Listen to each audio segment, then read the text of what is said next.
Hello friends, welcome back to political connect. जैसा कि आप स्क्रीन पर देख पा रहे हैं, आज के वीडियो में हम डिस्कस करने वाले हैं सीबीएसई द्वारा रिसेंटली जारी किए गए एक सर्कुलर के बारे में, जो कि प्रैक्टिकल एग्ज़ाम से रिलेटेड है।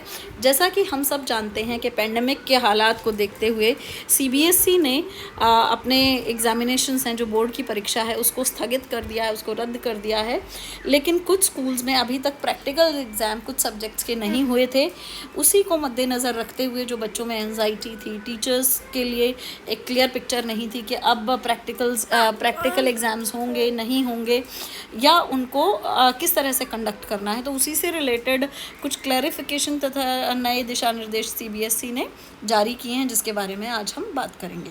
तो सबसे पहले अगर हम बात करें सब्जेक्ट में, जो मैंने अंडरलाइन कर रखा है उसको आप देखिए। Mode of school based assessment is change, यानी कि पहले हमेशा से प्रैक्टिकल एग्ज़ाम्स जितने भी होते थे वो ऑफलाइन होते थे। इस बार पेंडेमिक के चलते, क्योंकि कुछ स्कूल्स में प्रैक्टिकल ऑलरेडी हो चुके हैं और कुछ में अभी बचे हुए हैं, तो उस केस में कैंसिल करना शायद एक सही और फेयर डिसीजन ना होता। उसी चीज़ को शायद ध्यान में रखते हुए सीबीएसई ने इसको ऑनलाइन मोड में कन्वर्ट कर दिया है, यानी कि प्रैक्टिकल एग्ज़ाम्स अब होंगे जो बचे हुए हैं, लेकिन वो ऑनलाइन होंगे। और साथ ही साथ जो कि लास्ट डेट 11 थी, अब उसको एक्सटेंड करके 28 तारीख कर दिया गया, यानी कि 28 जून। उसके साथ साथ गाइडलाइन की जो भूमिका है, उसमें एक और चीज़ इंपॉर्टेंट है, वो है ये लिंक जो मैंने अंडरलाइन किया है। इसे आप स्क्रीनशॉट भी खींच सकते हैं या खुद भी इस लिंक पर आप क्लिक कर सकते हैं। आप ये सर्कुलर डाउनलोड कर सकते हैं सीबीएसई की वेबसाइट से। साथ ही साथ इसका पीडीएफ जो है वो मैं आपको डिस्क्रिप्शन बॉक्स में भी दे दूँगी।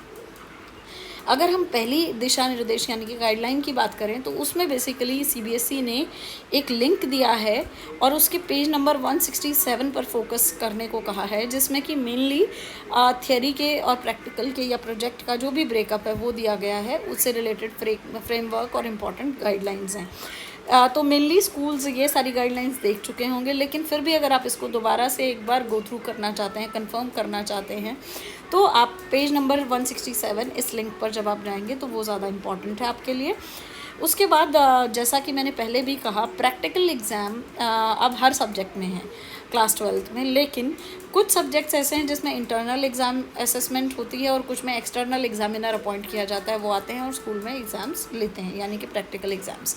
लेकिन अब उसमें क्या चेंज किया गया है कि जिस भी सब्जेक्ट के लिए एक्सटर्नल एग्जामिनर अपॉइंट नहीं किया गया है सीबीएसई के द्वारा, उसमें इंटरनल असेसमेंट होगी और सब्जेक्ट टीचर जो स्कूल का है वही उसको कंडक्ट करेगा। लेकिन इसमें क्या चेंज किया गया है, अब ये ऑफलाइन नहीं होगा, ऑनलाइन मोड में कंडक्ट किया जाएगा और वही टीचर इन मार्क्स को दिए गए लिंक पे अपलोड करेगा।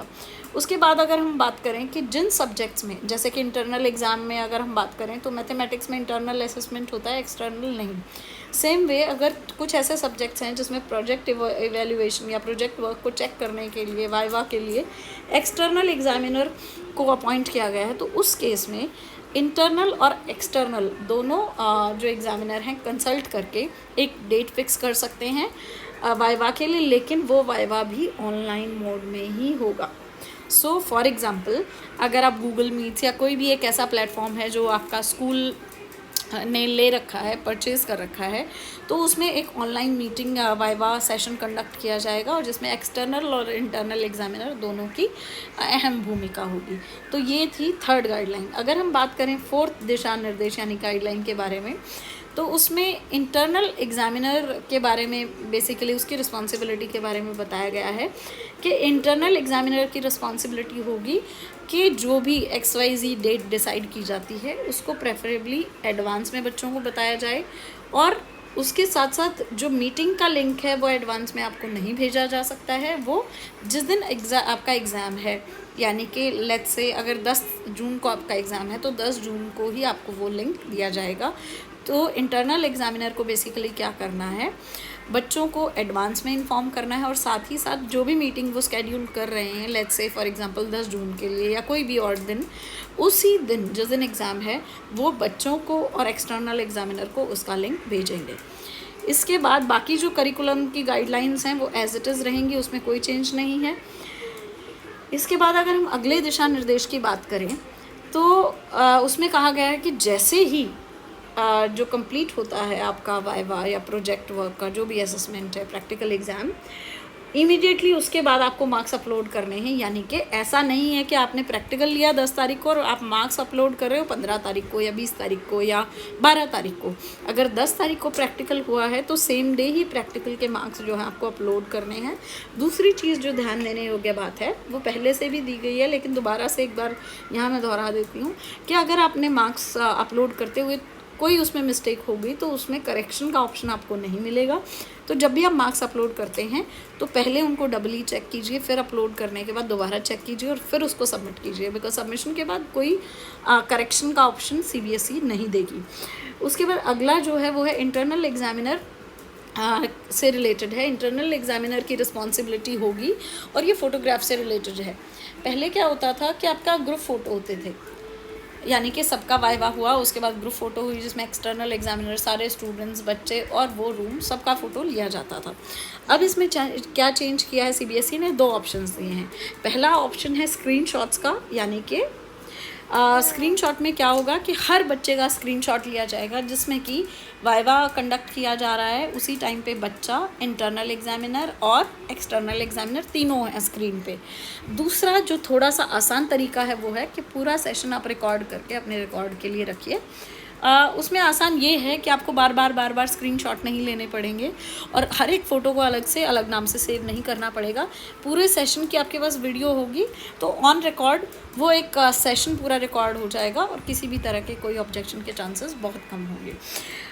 तो ये है जो मेन चेंज किया है। डेट और ऑनलाइन मोड के साथ साथ फ़ोटोग्राफी वाला जो था उस प्रोविज़न को अब यहाँ शिफ्ट कर दिया गया है। अब वो ऑनलाइन स्क्रीनशॉट या सेशन रिकॉर्डिंग होगी। इसके बाद अगर हम अगले उसकी बात करें, जो गाइडलाइन है उसमें ये कहा गया है कि अगर कोई स्कूल बेस्ड असेसमेंट है तो उसमें अगर आप स्कूल में किसी चीज़ को कंडक्ट कर रहे हो तो कोविड प्रोटोकॉल जो हेल्थ मिनिस्ट्री की हैं, स्टेट हेल्थ मिनिस्ट्री की हैं, वो आपको स्ट्रिक्टली फॉलो करनी है, ये इम्पॉर्टेंट है। उसके बाद है एक्सटर्नल एग्जामिनर के लिए बेसिकली गाइडलाइन है कि जो भी उनको ड्यूटी दी गई है उसको सही प्रोटोकॉल के साथ साथ गिवन टाइम के अंतर्गत उस काम को ख़त्म किया जाए। अगली जो गाइडलाइन है वो बहुत ज़रूरी है। शायद कुछ बच्चों को या पेरेंट्स को ये लग रहा होगा कि शायद फिर से डेट एक्सटेंड हो जाए, तो सीबीएसई ने बहुत क्लियरली लिखा है कि जो 11 जून से एक्सटेंशन हुई है वो 28 तारीख हुई है। तो उसका शायद एक रीज़न ये रहा होगा कि अगर सपोज़ करो 6 तारीख को एक सर्कुलर आता है कि ऑफलाइन से ऑनलाइन मोड में कोई प्रैक्टिकल एग्ज़ाम हो रहे हैं तो उसको एक टाइम दिया जाए, रिसोर्सेज को अच्छे से अरेंज किया जाए, मीटिंग्स को प्रॉपरली प्लान किया जाए और सही तरीके से प्लान तरीके से प्रैक्टिकल्स हो पाए ऑनलाइन, इसीलिए एक्सटेंशन हुई है। तो ये साफ साफ सीबीएसई ने दिशा निर्देश में बताया है कि 28 जून यानी कि 28 जून के बाद कोई एक्सटेंशन होने की संभावना नहीं है। और प्रैक्टिकल के जो मार्क्स हैं वो बहुत ध्यान देने योग्य बात है कि जिस दिन आपने प्रैक्टिकल कंडक्ट किया है उसी दिन आपको मार्क्स इमीडिएटली अपलोड करने हैं। अगला है, ये बहुत इम्पॉर्टेंट है लेकिन ये भी ध्यान देने योग्य बात है कि ये जो गाइडलाइन है ये प्राइवेट स्टूडेंट्स के लिए है, प्राइवेट स्कूल स्टूडेंट्स के लिए नहीं, प्राइवेट स्टूडेंट्स के लिए जो प्रैक्टिकल की, प्रोजेक्ट की, इंटरनल असेसमेंट की गाइडलाइन है वो पॉलिसी अभी नहीं तैयार हुई है। उसको सीबीएसई जल्दी ही जो है वो रिलीज़ कर देगा। हो सकता है मेरी अगली वीडियो उसी प्राइवेट स्टूडेंट से रिलेटेड जो सर्कुलर है उसी पे हो, बिकॉज़ आजकल एकेडमिक्स के लिए वीडियो बनाने का मुझे नहीं उतना टाइम मिल पाता है। लेकिन ये बहुत इंपॉर्टेंट सर्कुलर था और स्टूडेंट्स में और टीचर्स में और शायद पेरेंट्स में भी बहुत कन्फ्यूजन था कि ऑनलाइन प्रैक्टिकल कैसे कंडक्ट होंगे, सीबीएसई की क्या गाइडलाइन है। तो उन्हीं चीज़ों को मद्देनज़र रखते हुए ये वीडियो मैंने जल्दी बनाने की कोशिश की है। आई थिंक ये आप लोगों के लिए बहुत हेल्पफुल रहेगी। अगर आपको वीडियो अच्छी लगे तो प्लीज़ इसे ज़्यादा से ज़्यादा लोगों में जो जिनसे रिलेटेड है और रेलेवेंट है उनमें प्लीज़ शेयर कीजिएगा और मेरे चैनल को सब्सक्राइब कीजिएगा। Thank you so much.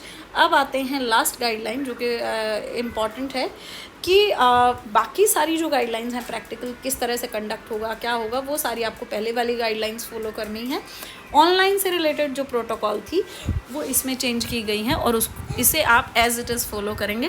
Thank you so much for watching the video and please do subscribe to my channel और मेरे काम को सपोर्ट करने के लिए मेरे चैनल को ज़्यादा से ज़्यादा लोगों में शेयर कीजिए। Thank you so much. आप घर पर रहिए, सेफ रहिए, सुरक्षित रहिए। Thank you.